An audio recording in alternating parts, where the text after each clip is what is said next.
Hello everyone, welcome to Rome Tech. Today we will be discussing 3 ways on how to restart your iPhone. The first method is by accessing the control center. To do this, you want to swipe down from the top right-hand corner of the screen to access the control center. Once you've done this, you want to long press the power button in the top right-hand corner of the screen, and then you'll see the restart screen. From here, you simply want to slide to power off the device.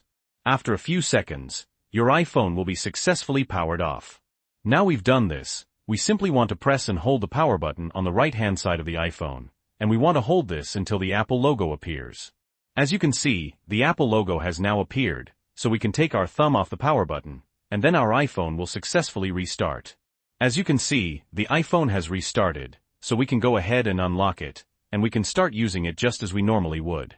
The second way of restarting our iPhone is by using the Settings application. So we first want to open the Settings application, and then you want to scroll down until you find General, and you want to tap into that.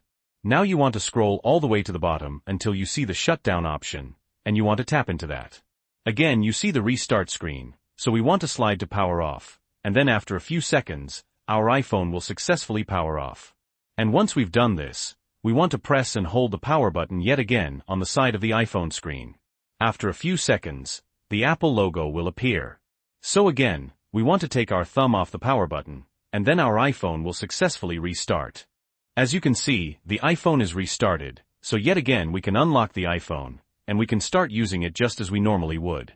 The third method of restarting your iPhone is by using a force restart, and you want to do this when you can't interact with the iPhone screen.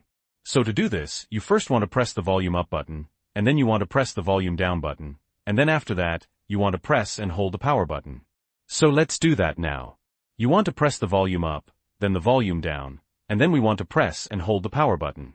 And again, you'll see the screen, and you want to keep pressing and holding the power button. Now the display is off. We want to keep pressing and holding the power button until the Apple logo appears. Once it appears, we can take our thumb off the power button, and then our iPhone will successfully restart. As you can see, the iPhone is restarted, so we can go ahead and unlock it, and we can start using it just as we normally would. And that's it. If this video was helpful, please leave a like and subscribe to Rome Tech for more tutorials like this one. If you have any questions or comments, you can leave them below. Thanks for watching.